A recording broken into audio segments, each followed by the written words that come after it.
11장 19절에서 26절까지 다 같이 찾으셔서 우리 함께 한 절씩 교독하겠습니다. 사도행전 11장 19절부터 26절까지 19절입니다. 그때에 스데반의 일로 일어난 환난으로 말미암아 흩어진 자들이 베네게와 그브로와 안디옥까지 이르러 유대인에게만 말씀을 전하는데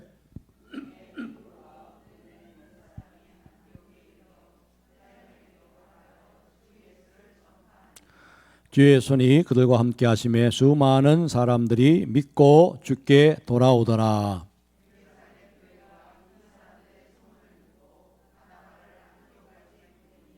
그가 이르러 하나님의 은혜를 보고 기뻐하여 모든 사람에게 굳건한 마음으로 주와 함께 머물러 있으라 권하니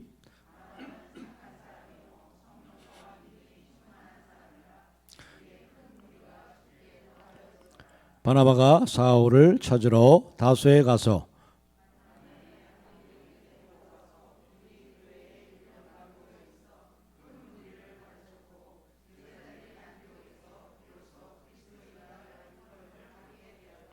아멘.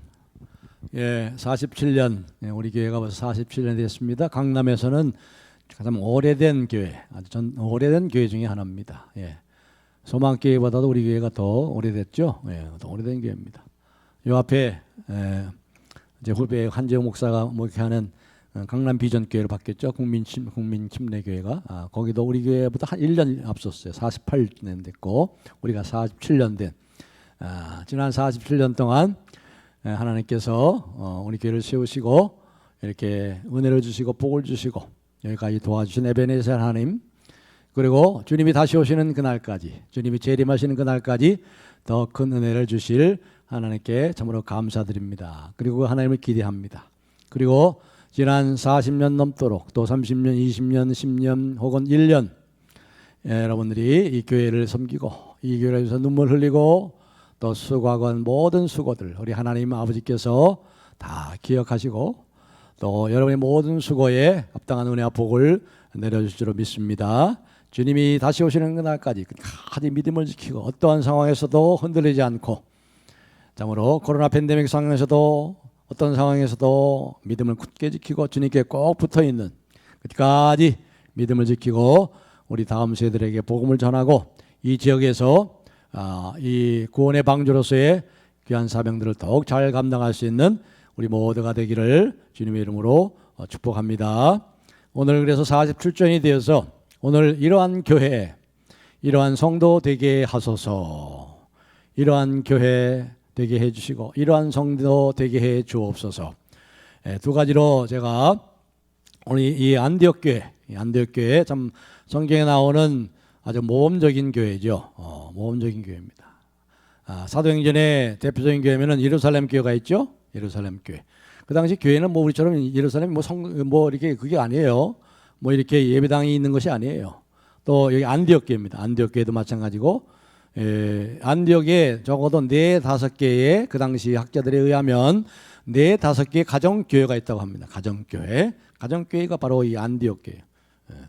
그리고 어떤 교회가 있었습니까? 바로 이 고린도 교회.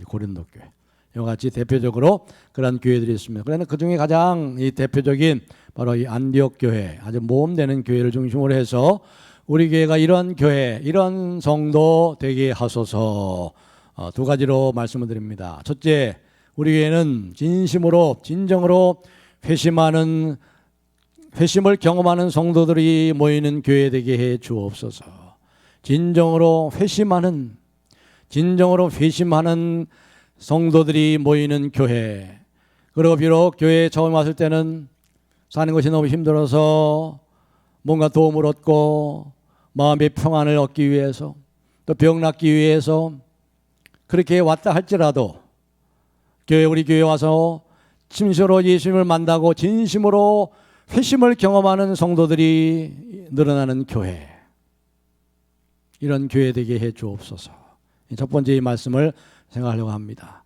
오늘 보시면요, 오늘 11장 23절에 한번 보세요. 23절 11장 23절 23절이 아니라 19절입니다. 11장 19절 제가 봅니다. 그때 스데반의 일로 일어난 환란으로 말미암아 흩어진 자들이 베니게와 그보로 안디옥까지 이르러 유대인에게만 말씀을 전하는데, 자, 지금 어떤 상황이에요? 지금 예루살렘에 있는 교회, 예루살렘에 있는 여러 교회들이 말이죠, 큰 환란과 핍박을 지금 당하고 있어요.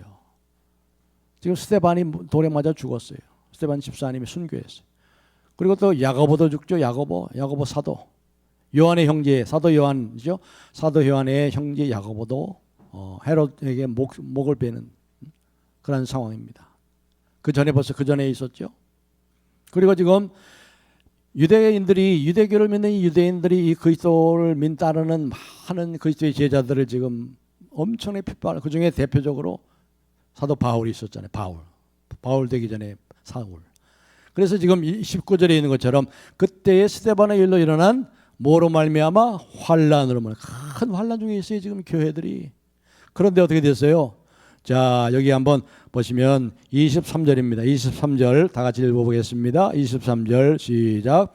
그가 이르러 하나님의 은혜를 보고 기뻐하여 모든 사람에게 굳건한 마음으로 주와 함께 머물러 있으라 권하니.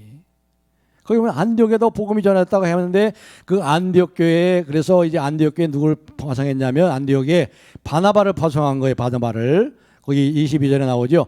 예루살렘 교회가 이 사람들의 소문을 듣고 바나바를 안디옥까지 보내니, 안디옥에 이르러서 바나바가 보니까 뭘 봤어요? 하나님의 은혜를 보고 기뻐했다고 그랬어요. 지금 상황이 어떤 상황이에요? 스데반의 순교로 인해서 교회가 큰 환란과 핍박을 당하고 있는데 참으로 이 하나님의 은혜를 보고 다 기뻐하고 있어요. 이게 얼마나 역설적인 겁니까 지금? 교회가 큰 핍박을 당하고 있어요. 교회가 순교를 당하고 환란을 당하고 있어요. 그런데 그 가운데 큰 기쁨이 넘친다는 거죠. 왜 그래요? 하나님의 은혜를 봤다니. 하나님의 은혜를 보고. 하나님의 은혜가 뭘까요? 하나님의 은혜가 뭘까요? 하나님의 은혜의 복음입니다. 은혜의 복음. 은혜의 복음이에요. 은혜의 복음 때문에, 그 은혜의 복음 때문에, 은혜의 말씀 때문에 이 교회가 크게 기뻐하고, 그리고 바나바도 기뻐하면서 이 은혜를 보고 기뻐하면서 주님께 꼭 붙어 있으십시오. 십자가의 복음에 붙어 있으십시오. 그렇게 얘기하는 거죠. 이 복음은 바로 뭘 말합니까? 십자가의 복음을 말하는 거예요. 십자가의 복음을 보고. 사도행전 20장 우리 31절과 32절 한번 보겠습니다. 같은 그 상황이에요. 지금 같은 상황입니다. 한번 보겠습니다. 시작. 그러므로 여러분이 내가 3년이나 밤낮 쉬지 않고 눈물로 각 사람을 훈계하던 것을 기억하라. 지금 내가 여러분을 주와 및 그 은혜의 말씀에 부탁하노니 그 말씀이 여러분을 능히 든든히 세우사 거룩하게 하심을 입은 모든 자 가운데 기업이 있게 하시리라. 아멘. 바울이 보면은요, 지금 마지막 에베소 교회와 장로님들과 작별하는 장면이 나오는 거예요. 작별하는 거예요. 작별하면서 지금 뭐라고 얘기합니까? 지금 내가 여러분을 주와 주님과 및 그 은혜의 말씀에 부탁합니다.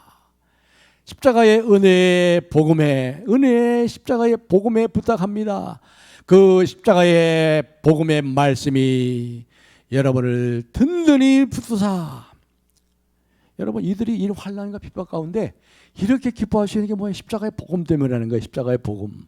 그렇다면 여러분, 십자가의 복음이 뭐길래 이렇게 환난 중에 스데반이 죽고 교회가 큰 핍박을 당하고 있는데 이렇게 기뻐할 수 있었을까요? 십자가의 복음. 복음은 말 그대로 무슨 뜻이죠? 복된 소식이죠. 복된 소식. Good news. 그렇죠? Good news예요. 복된 소식. 그런데 이 복된 소식을 수식하는 말이 항상 나와요. 그 앞에 뭐예요? 십자가의 복음이라는 거예요. 십자가의 복음. 십자가의 복음이 항상 복음 앞에 십자가의 복음이 나와요. 그런데 이 두 단어는 말이에요. 십자가하고 복음은 잘 조합이 되지 않는 말이에요. 잘 어울리지 않아요. 어떻게 이것이 십자가가 이게 좋은 소식입니까? 십자가는 저주를 받아서 십자가에 비참하게 죽는 건데 그것이 무슨 복음이냐 이 말이죠. 어울리지 않거든요. 두 단어가 어울리지 않는 서로 양립할 수 없는 말이 이렇게 하나로 조합된 말이 된 거예요. 이거를 이제 문법에서 뭐라고 그러냐면 모순어법이라고 그러죠. 모순어법. 앞뒤 말이 서로 양립할 수 없는 말이 모여서 한 뜻을 이루는 단어가 된다. 모순어법. 영어로는 옥시모론이라고 해요. 옥시모론. 다시 말해서 쉽게 얘기하면 이런 거 얘기할 수 있습니다. 따끈따끈한 찐빵이 아니고 따끈따끈한 아이스크림. 어떤 고급 레스토랑에 가보니까요. 후식으로 아이스크림을 주는데 아이스크림이 따끈따끈하더라고. 따끈따끈한 아이스크림 있어요. 잡숴보셨죠? 따끈따끈한 아이스크림. 이게 바로 모순어법이에요. 이게 바로 십자가의 복음과 같은 옥시모론, 모순어법이에요. 서로 따끈따끈한 하고 아이스크림하고 어울리지 않잖아요. 또 하나 예를 든다면 어떤 거 있겠습니까? 소리 없는 아우성. 그렇죠? 소리 없는 아우성. 이게 바로 모순어법에 속하는 거예요. 십자가의 복음이 바로 그런 것입니다. 십자가. 이게 십자가가 이게 참 저주를 받아가지고 비참하게 처참하게 죽는데 이게 무슨 좋은 소식이냐 이 말이죠. 그런데 항상 복음 앞에 십자가의 복음이란 말이 나오는 거예요. 그래서 고린도전서 1장 23절에 보시면 이렇게 말씀이 나오죠. 십자가의 도가 표적을 구하는 유대인에게는 뭐예요? 거리끼는 것이요. 표적을 구하는 유대인. 유대인들은요. 표적을 구해요. 표적.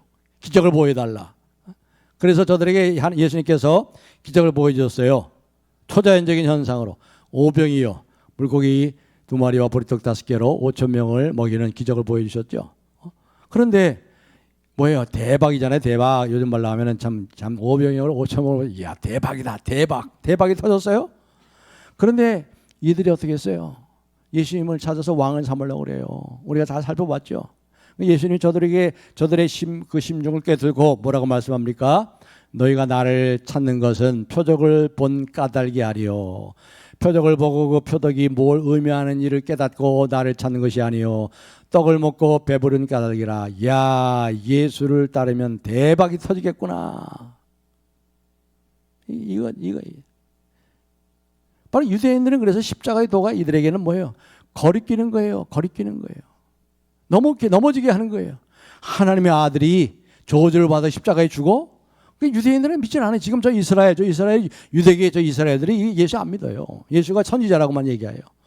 하나님의 아들이라고 인정하지 않아요. 진심으로 회심하지 않은 거죠, 이들이. 여러분, 새벽에 정한수를 떠놓고 비나이다 하고 복을 빌고 기도하던 사람이 새벽에 교회당에 나와서 새벽 기도하는 사람으로 변화된 것을 회심이라고 하지 않습니다. 그 회심 아니에요. 꼭 회심했다고 볼 수 없어요. 무슨 말인지 이해가 되시죠? 정한수를 떠놓고 비나이다 복을 내려주세요 하던 그 사람이 새벽에 교회당에 와가지고 새벽 기도하는 사람으로 바뀐 것이 회심이라고 볼 수가 없단 말이에요. 복을 빌고 복을 달라는 대상만 바뀌었을 뿐이지 똑같은 걸 쓸 수 있어요. 똑같을 수 있어요. 정체성이 바뀌어야 돼요. 가치관이 바뀌어야 돼요. 가치가 바뀌어야 돼요. 가치가. 세상이 추구하는 가치를 더 많이 얻는 것이 이게 축복이 아니라는 거예요. 이게 복음이 아니라는 말이에요. 세상이 추구하는 가치가 뭐예요? 부자 되는 거 아니에요. 부자 되는 건. 높은 자리에 승진하는 거 아닙니까? 건강하게 오래 사는 거 아닙니까? 이런 것을 더 많이 갖는 것이 이게 회심하는 것이 아니라니까요. 그건 관계가 없는 거예요. 그거는요. 회심하고. 여기 오늘 말씀에 21절을 제가 다시 보겠습니다. 21절에 보면은 주의 손이 그들과 함께 하심에 수많은 사람이 믿고 주께 돌아오더라 그랬죠. 돌아오더라.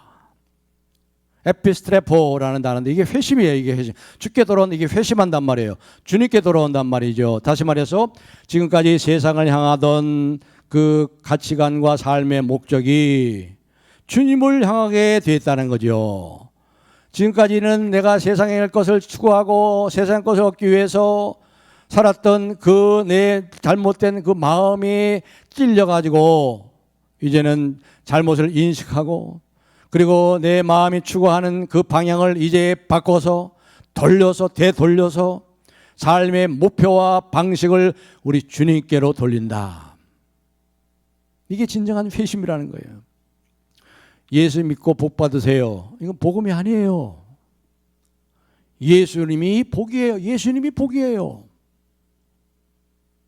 예수 믿는 것이 복이에요. 그게 복이에요.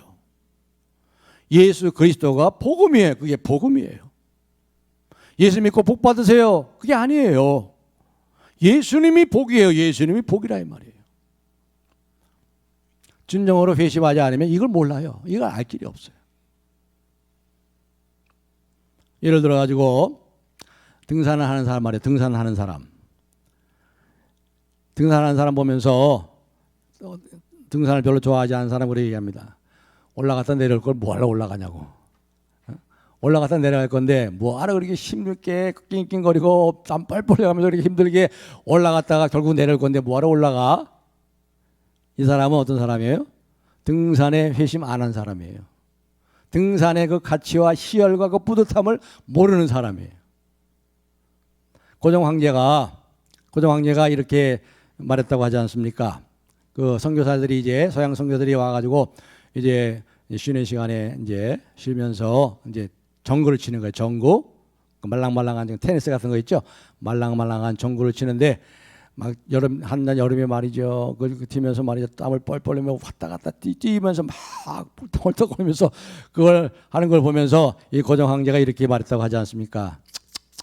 그렇게 힘든 거 아래 것들이나 시키지. 그 가치를 모르는 거예요. 그 정구하는 사람, 테니스 치는 사람의 그 희열과 그 가치를 모르는 것입니다.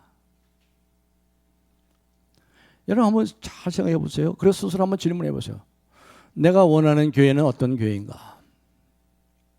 내가 원하는 신앙생활은 도대체 어떤 신앙생활인가? 내가 원하는 복음은 도대체 어떤 복음인가? 가치가 달라져야죠. 이 회심을 에피스트로페라는 말도 쓰고 메타노이아라는 말도 써요. 이거 똑같은 말이에요. 회심이란 말이 회심. 다시 말해 다른 가치를 갖는 걸 말하는 거예요. 관점이 달라져야 돼요. 세상을 보는 관점이 달라지는 거예요. 부를 보는 관점이 달라지는 것이고 권력과 이 모든 것을 보는 관점과 가치가 달라져야 돼요. 이게 회심하는 거예요. 예수 믿고 대박 터지는 게 아니에요. 예수 믿고 만사 형통하는 게 아니라 이 말이에요. 예수 믿고 잘 되는 나? 그게 아니라 이 말이죠. 긍정의 힘을 의지하는 거 아니에요. 대상이 바뀌는 것. 종교인이 불교인이 기독교인으로 개종하는 걸 회심이라고 안 그래요. 회심은 내가 원하고 내가 생각하는 하나님이 아니라, 내가 원하고 내가 생각하는 하나님이 아닌 하나님이 말씀하시는 하나님이 계시하시고 성경에서 나타내시는 하나님을 만나는 것, 이게 회개요. 이게 회심이라 이 말이에요. 십자가의 복음은 이 역설적인 가치가 있는 거지요. 복음의 가치를 알고 그 가치를 믿고 그대로 살고자 하면 이 세상의 삶이 더 힘들어질 수 있어요. 힘들어져요.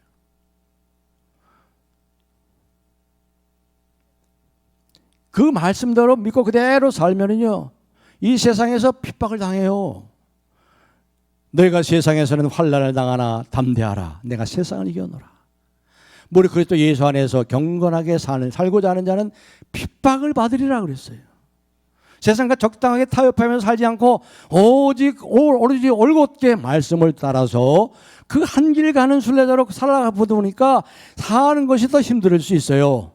그러나 어떻게 됩니까? 두려워하지 말라. 내가 세상을 이겨노라. 나를 힘들게 만들고 나를 공격하는 세상을 넉넉히 이길 수 있는 힘이 그 십자가의 복음 안에 있는 거예요. 그 믿음 안에 있는 거예요. 그래서 예수님이 담대하라. 내가 세상을 이겼다. 그렇습니다. 그럼 오늘 본문의 말씀에 돌아가서 다시 보시고 26절 한번 보세요. 26절 우리 다 같이 한번 읽어보겠습니다. 다 같이요. 시작. 만남에 안디옥에 데리고 와서 둘이 교회에 1년간 모여 있어 큰 무리를 가르쳤고 제자들이 안디옥에서 비로소 그리스도인이라 일컬음을 받게 되었더라. 처음으로 그리스도인, 예수 믿는 사람, 여기서 처음 나온, 이 안디옥에 나온 거예요. 특별히 여기 때 25절에 보시면 어떤 일이 있었냐면요, 바나바가 사울을 찾으러 다소에 가서 이제 사울을 데리고 와가지고 이 안디옥에서, 이미 안디옥엔 교회가 있어요. 가정 교회들이 있어요. 근데 거기 지도자가 없는 거예요. 그래서 예루살렘 교회에서 이제 바나바를 지도자를 보냈는데, 바나바가 혼자 하기보다는 이제 바울을 이제 불러온 거죠. 이 회심한 바울을 데리고 와서 거기서 1년 동안 이제 가르쳤어요. 성경을 가르치고 기도를 가르치고 기도와 말씀으로 양육했습니다. 그래가지고 그때 비로소 그리스도인이다. 그리스도인이 뭐예요? 그리스도를 따르는 사람이에요.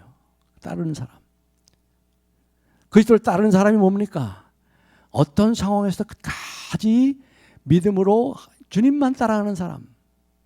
병들어도 주님을 따라가고, 건강하도 주님을 따라가고, 사업이 망해도 상관없이 주님을 따라가고, 사업이 잘 돼도 주님을 따라가고, 살든지 죽든지 주님을 끝까지 목숨을 걸고 따라가는 사람들, 이게 그리스도인이란 말이에요. 이게 그리스도인이란 말이에요. 상황에 따라서 잘 되고 내 소원 성취하고 내 기도가 응답받고, 그래서 예수님을 따라가는 사람이 아니라 내 기도가 응답되든 안 되든 상관없이, 물론 하나님 우리 기도에 응답해 주시죠. 하나님은. 그럼 응답하지 않을 수도 있어요.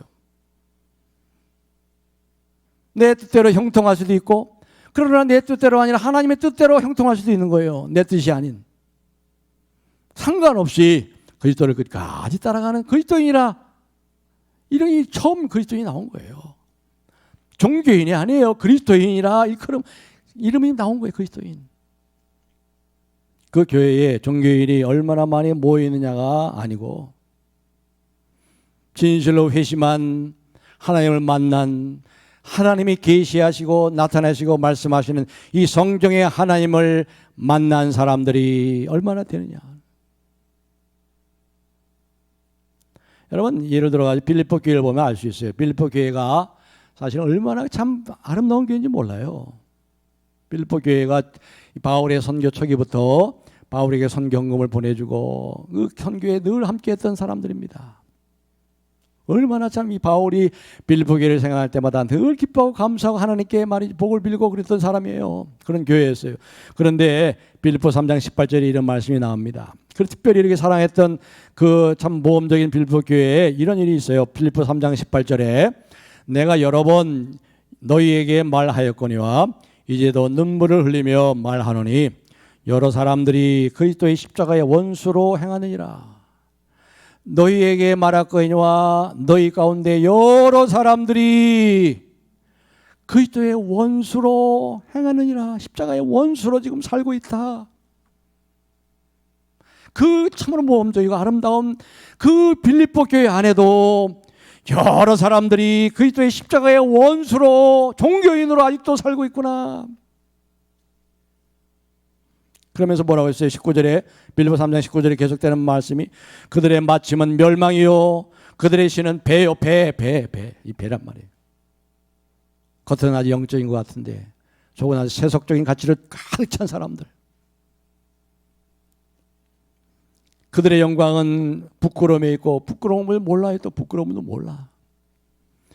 땅의 일을 생각하는 자라. 땅의 일을 위의 일을 생각하고 위의 것을 찾으라고 그랬는데 맨날 땅에서 뭘 먹을까, 무엇을 마실까, 어떻게 하면 잘 살까, 어떻게 하면 사업에 성공할까, 어떻게 하면 병 고치고 건강하게 잘 살까, 맨날 이런 생각만, 땅의 일을 생각하는 자라. 그러나 뭐라고 그랬어요? 20절에 그러나 우리의 시민권은 하늘에 있는지라. 거기서부터 구원하는 자 예수 그리스도를 기다리노니. 우리가 회심하는 것은요, 이 세상적인 어떤 스펙이나 이력서가 세상 사람보다도 예수 믿기 전에 나보다도 더 좋아지고 우위에 있다고 증명하는 것이 회심이 아니에요. 그게 십자가가 아니에요. 그건 상관이 없어요.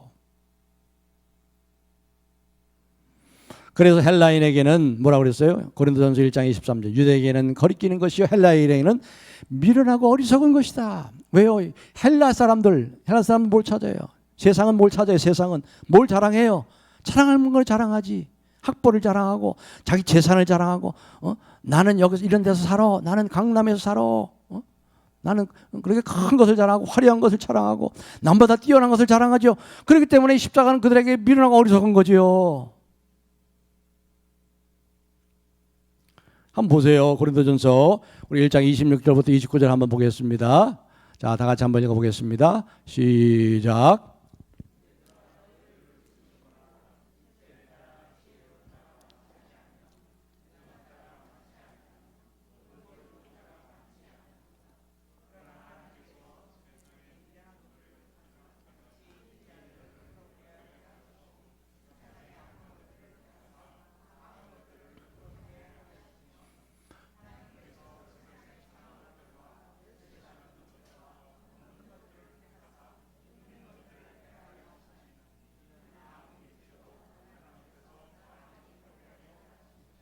아멘. 여러분 진짜 부자들 예수 안 믿는 사람이 훨씬 많아요. 그러니까 부는 이게 특별 은총이 아니고 자연 일반 은총에 속한 거예요. 그러나 그것은 아무리 부해도 그것은 특별 은총, 구원과는 상관이 없어요. 그래서 부자가 천국에 들어가는 것이 낙타가 바늘꿈에 들어가는 것이 더 쉽다고 그러잖아요. 부자 되는 거하고 예수 믿는 거하고는 상관이 없는 거예요. 그건 일반 은총에 속한 거예요. 그 예수 안 믿는 사람들 열심히 일하고 그러면 또 어떻게 그거 받을 수 있는 거죠? 그건.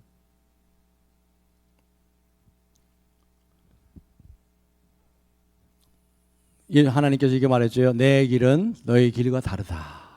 내 생각은 너희 생각과 다르다. 하늘이 땅에서 먼 것처럼 높은 것처럼 그렇게 다르다고 그랬어요. 그래서 우리가 기대하는 하나님을 넘어서는 하나님을 만나야 돼요. 내가 원하는 하나님, 내 기도에 응답해 주시는 하나님 정도가 아니고 내 기도에 응답하시는 하나님을 만나는 그게 아니고 그 정도가 아니고 내 기도에 응답하지 않는 하나님을 만나야 되죠. 나에게 복 주시는 하나님이 아니라 그 정도만 하나님이 아니고 나에게 만사 형통케 하시는 그런 하나님이 아닌 하나님 그 너머의 하나님을 만날 수 있도록 우리가 참으로 그렇게 노력하고 기대하고 바라는 것이 있어야 돼요. 말씀 속으로 깊이 들어가시고 우리 그렇게 만들어 가세요. 내가 기대했던 하나님이 아니라 그 하나님을 만나는 거예요. 나에게 보여주고 싶어 하시는 하나님. 제가 늘 그 C.S. 루이스에 대해서 많이 인용하고 말씀을 드리고 있죠. 이 C.S. 루이스는 지난 60년 동안 우리 복음주의 기독교에 가장 큰 영향력을 끼쳤던 사람 중에 한 사람입니다. 옥스퍼드 대학의 중세 문학을 가르친 교수고 그리고 기독교 사상가고 순전한 기독교를 비롯해서 많은 책을 쓰고 그리고 우리가 잘 아는 그 반지의 제왕 돌킨스의 친구예요. 그러니까 돌킨스를 통해서 예수 믿은 사람이에요. 그래서 그가 쓴 또 판타지 소설이 하나 있죠. 나니아 연대기를 쓴 사람입니다. 많은 책을 썼는데 그 책 가운데 헤아려 본 슬픔이라는 책이 있어요. 헤아려 본 슬픔. 원전은 A Grief Observed. 깊이 헤아려 본 슬픔이다. 아주 얇은 책이에요. 짜장면 한 그릇값밖에 안 됩니다. 여러분이 한번 시간이 있을 때 한번 꼭 읽어보시면 좋겠어요. 페이지도 작습니다.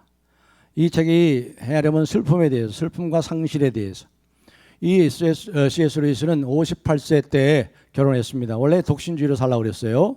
예수님을 만나고 스스로 고자가 돼가지고 독신주의로 살라고 그랬는데 한 여자를 만나게 됩니다. 50대 넘은 이혼녀를 만납니다. 조이라는 이혼녀를 만나는데 아들이 둘이에요. 아들이든 이혼녀를 만났는데 그 이혼녀와 사랑에 빠졌습니다. 50 넘은 그 이혼녀하고 사랑에 빠졌는데 근데 알고 보니까 이 여인이 골수암에 걸린 거예요. 골수암에 걸린 걸 알고도 이제 둘이 이렇게 사랑에 빠지게 됐는데 골삼이 그래서 이제 병실에서 결혼했어요. 병실에서 결혼하고 이제 살았는데 결혼한 지 3년 만에 이 아내가 골삼으로 결국 세상을 떠납니다. 그리고 그 슬픔, 아내를 잃은 슬픔과 그 아픔과 상실을 글로 써낸 거예요. 바로 이게 헤아려 본 슬픔이에요. 이걸 여러분 꼭 한번 읽어봤으면 좋겠어요. 여러분 예수를 만난다는 게 무엇인가? 참 이게 짧은 책인데 꼭 한번 읽어보세요. 헤아려 본 슬픔. 번역에 대해서 나왔어요.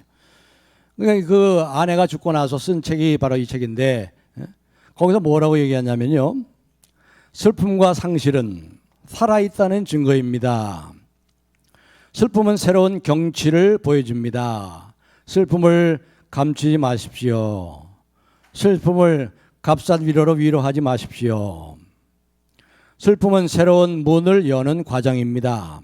또 다른 세계로 나아가는 힘이고 그리고 성숙의 문으로 들어가는 것입니다.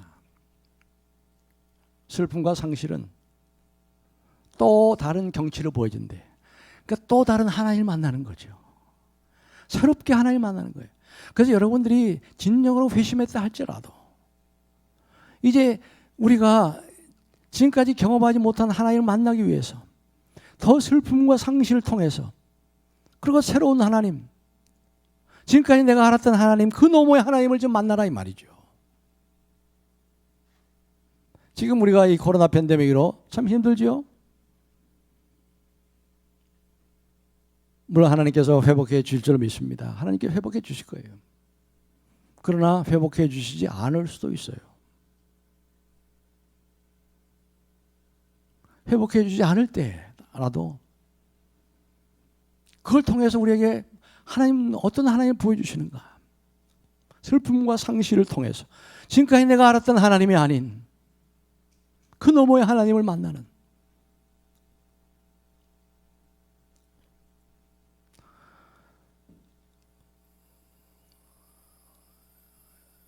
이 바울 당시에 또 이 지금 안디옥 교회 이 바나바 이 사역할 당시에 고린도하고 이 아테네는요 이 서양의 대표적인 도시입니다. 양대 도시라고 할 수 있어요. 고린도와 아테네. 우리 아테네는 잘 아시죠? 그리스 아테네. 거기서 이제 풀뿌리 민주주의가 싹튼 곳입니다. 뭘 통해서 싹트냐면 에클레시아라는 걸 통해서 싹트었어요. 에클레시아. 보통 에클레시아 하면 우리가 뭘 생각하죠? 에클레시아. 교회를 에클레시아라고 그러잖아요. 성경에 그리스 말로. 그런데 원래 이 에클레시아라 말은 그리스 말은 뭐냐면 그 당시에 아테네의 정치와 문화와 종교와 사회 전반을 걸쳐서 성인 남녀들이 모여가지고 서로 논의하고 토론하고 의사를 결정하는 기구가 바로 에클레시아예요. 그러니까 시민회의죠. 시민회의. 이게 바로 민주주의, 풀뿌리 민주주의의 기초가 된 거죠. 이것을 이 단어를 바울이 그대로 따다가 바로 교회가 에클레시아다. 다시 말해서 세상으로부터 부름받았다. 부름받았다는 거예요. Called out from the world. 세상으로부터 부름받은 사람들. 그래서 성도들의 모임, 시민회의, 성도들의 모임, 회중을 이끌어가는 교회. 그러니까 이 교회는 결국 누가 중심이 되는 거예요? 지도자가 중심이 아니라 회중이 중심이 되는 거예요. 평신도 우리 교회가 추구하는 평신도가 중심이 되어서 일하고 사역하는 교회. 그런데 고린도 교회는 안 그랬어요. 고린도 교회는 그렇지 않았어요. 어떤 탁월한 지도자를 원했던 거예요. 화려하고 능력 있고 그러한 어떤 뛰어난 리더십을 가진 강력한 지도자를 원했던 거예요. 이것을 그리스 말로 뭐라고 그러죠? 티라노스라고 그래요. 티라노스. 여기서 나온 단어가 뭐예요? 티러니. 독재자란 말이에요. 독재자. 그러니까 독재자 같은 탁월한 리더십을 원했다는 거예요. 이 고린도 교회가. 근데 바울이 왔어요. 바울이 이 교회를 세웠잖아요. 3년 반 동안. 바울 보니까 바울 저거 뭐야? 저거 보통 사람이잖아요. 보통 사람. 평범한 사람이에요. 저거 사도 맞아? 저거 사도 맞아? 보니까 뭐 탁월한 게 하나도 없네. 뭐 탁월한 리더십도 없고. 저 친구 저게 뭐야? 저 친구 스펙이 뭐야? 이 고린도 교회에서 그런 거예요. 저 친구 이력이 뭐야? 그러면 그가 얼마나 바울을 참 무섭게 여기고 그랬습니까? 쓰레기처럼 취급을 당하고. 물론 바울이 거기에 대해서 변호하죠. 나도 인간적으로는 자랑할 것이 많다. 그럼 바울이 사실 자랑할 거, 인간적으로는 자랑할 거 얼마나 많아요. 최고의 가문에서, 가말리엘 문화에서 최고의 공부를 했죠. 바리새인 중에서 바리새인이죠. 3층 천에까지 가서 신비로운 경험을 했죠. 3층 천에까지 올라가서 천국까지 갔다 왔어요. 그런데 뭐라고 그랬어요? 그들의 빗나가고 잘못된 기대에 부응하지 않았습니다. 오히려 뭘 자랑했어요? 내 약한 것을 자랑하리라. 나 약함을 자랑하리라. 내가 약한 데서 강해짐이라. 그렇게 했어요. 여러분, 예수 잘 믿어서 이 세상의 것을 더 갖는 것이 아닙니다. 이 세상의 것을 더 갖자고 예수 믿는 거 아니에요. 예수 믿는 것은 다름에 있습니다. 다름. 이 세상의 상황이 더 이상 문제가 되지 않는 사람들이 되는 거예요. 이 세상과 다른 사람들이 되는 거예요. 오죽하면 새로운 종족이라고 그래요. 우리 새로운 종족. 이 세상에 속하지 않은, 이 세상의 나그네로 하늘의 시민권을 가진, 이 세상과 상관없이 이 세상에서 흥하든 망하든, 이 세상에서 건강하든 병들든, 이 세상에서 살든지 죽든지 그 환경이 그 때문에 이리이리하지 않는, 그것과 상관없는 사람이 되는 거예요. 이게 회심한 사람이고 이게 예수 믿는 사람인 거예요. 이런 사람들은 세상이 감당치를 못해요.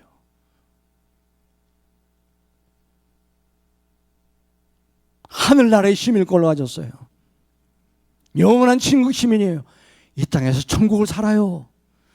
아무리 환난을 당해도 여기 안디옥교처럼 기뻐하며, 큰 환난 속에 기뻐하고, 내가 아무것도 없는 자 같으나 모든 것을 가진 자요, 내가 가난한 자 같으나 모든 사람을 부유하게 하고, 내가 근심하는 자 같으나 항상 기뻐하고, 이런 사람들이 되는 거예요. 세상에 알 수도 없는 사람들, 세상이 다른 사람들이 되는 거예요.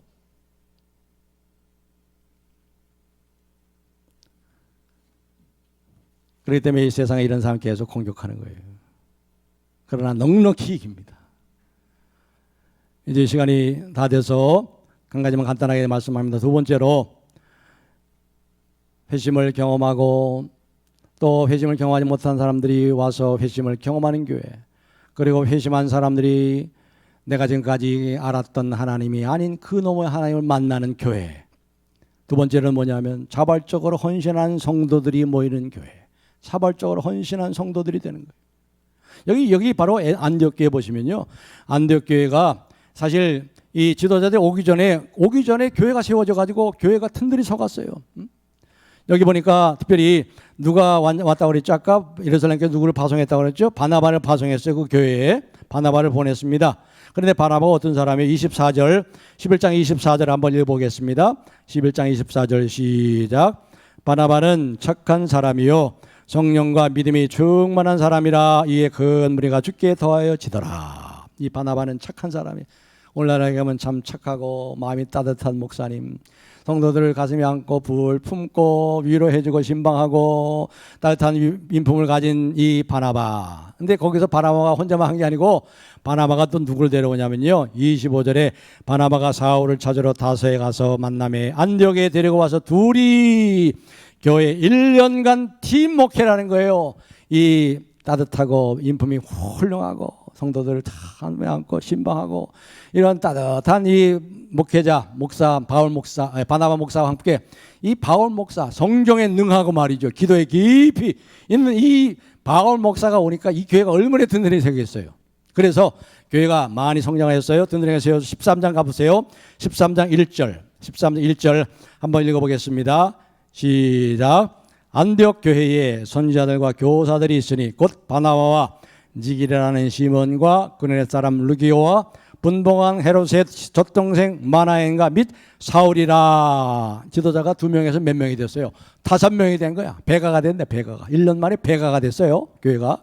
자, 그러니까 이 교회가 생각하는 거야. 야, 우리가 이제 교회가 많이 커졌는데 우리가 어떤 교회가 돼야 될까, 이 생각한 거예요. 성도들이 이만큼 성장하고 이렇게 안정이 됐는데, 지도자가 5명이나 됐는데, 이 지역에서 우리가 그리스도인이라는 이름도 얻었는데 이제 우리 교회가 어떤 교회가 될까 하고 이제 교회가 금식하며 기도하기 시작한 거예요.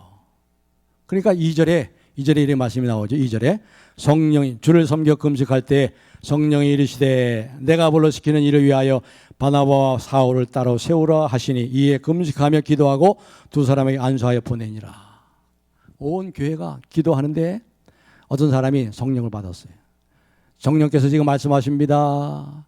바나바와 바울을 따로 세워서 선교사로 내보내라고 합니다. 어떤 사람이 일어나서 그런 거예요. 누가 그런지 몰라. 누가 그런지 말이 안 나오죠. 말씀이 안 나오죠. 그럼 누가 몰라. 성도 중에 한 사람이 그랬을 거예요.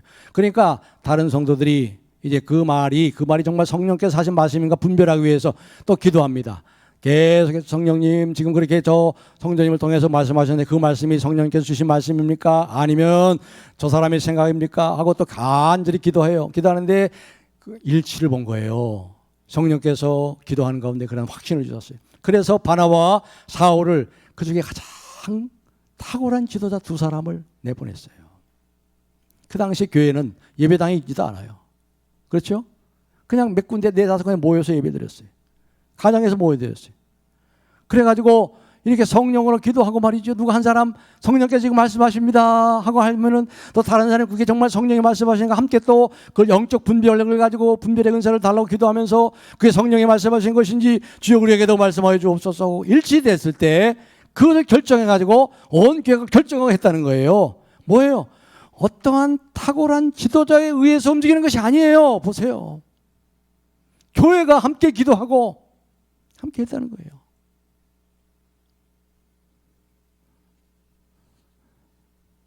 우리가 이걸 통해서 우리가 잘 알아야 되는 것은 지금 이 안디옥 교회도 말이죠. 시작도 그렇고 지금도 그렇고 교회는 이미 있었어요. 그래서 이 예루살렘 교회에서 지도자를 바나바를 먼저 보냈고 바나바가 그리고 바울을 데리고 왔었습니다. 그러나 이미 교회는 있었어요. 이미 평신도들이 가득했어요. 그렇기 때문에 중요한 것은 지도자가 나중에 왔기 때문에 중요한 것은 이 평신도들이 원래 있던 성도들이 자발적인 헌신에 의해서 이것이 교회가 세워지고 그들의 자발적인 성도들의 헌신과 그 모든 자발적인 수고가 얼마나 교회를 결정하는 중요한 뿌리가 되는 것인가. 목사가 바뀌어도 상관없는 교회가 돼야 돼요. 목사의 지도력에 의해서 움직이는 교회가 아니고 교인들의 일치된 관심과 헌신으로 뭉친 교회가 그게 우리가 원하는 교회, 하나님 기뻐하시는 교회의 모습이라는 거예요. 어떤 독재적인 탁월한 지도자가 와가지고 3년 만에 5년 만에 교회를 2배, 3배, 10배로 뭉치고 또 그 목사가 문제가 있어가지고 교회가 딱 흐트러지는 그러한 교회가 아니고 어느 목사가 오든지 하나님께서 어느 담임 목사를 세우든지 상관없이 그 교회의 성도들이 중심이 되어서 자발적인 헌신으로. 그래서 그 목사는 어떤 일을 하는 거예요? 목사는 한 성도 한 사람들이 정말 성숙하고 신실한 그리스도의 제자가 되는 거. 아까 그리스도인이라고 그랬잖아요. 그리스도인은 제자라는 거에 따르는 것. 어떤 상황에도 가난하든지 부하게 되든지 상관없이 그리스도를 같이 따르는 사람들, 그 사람들이 그 중심이 돼가지고 한 마음이 돼가지고 기도하고 그러한 교인들로 만들어가는 이 역할을 목사가 하고 그리고 성도님들 한 사람들은 나 자신이 신실하고 성숙한 그리스도의 제자로 살아갈 수 있도록 힘쓰는 일을 해야 되는 거죠.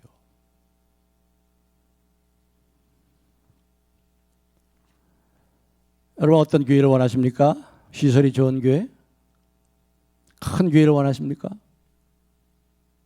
프로그램이 많고 좋은 교회를 원하십니까?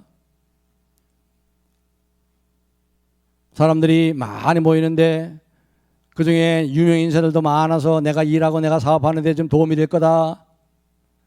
그런 세속적인 인간적인 가치를 가지고 교회를 선택하고 있습니까? 우리 교회 오신 분 중에 그런 분이 없어요. 우리 교회는 그렇게 유명 인사가 없으니까. 얼마나 많은 사람들이 그런 것을 쫓아서 교회를 옮기고 그게 아니고 신앙적인 이유를 물어야죠. 신앙적인 이유. 교회가 지향하는 바가 옳은가? 하나님께서 나라에 이 교회에 오라고 하는 부르심이 있었는가? 내가 헌신할 자리가 이 교회에는 있는가? 이 교회는 내가 본받고 따르고 싶은 그러한 사람들이 있는가? 아니면 내가 정말 붙들어야 줘야 될 그런 사람이 있는가? 이 교회는 하나님의 복음의 말씀이 제대로 선포되고 있는가? 아니면 교인들 듣기 좋은 얘기만 하는 교회인가? 한 사람 목회자의 상황에 따라서 흔들리는 교회인가? 목사 한 사람의 리더십에 의해서, 그 탁월한 리더십에 의해서 움직이는 교회인가? 아니면 성숙한 그리스도인 한 사람 한 사람들, 헌신된 그리스도인들이 모여서 그 교회를 움직이는 그러한 교회인가?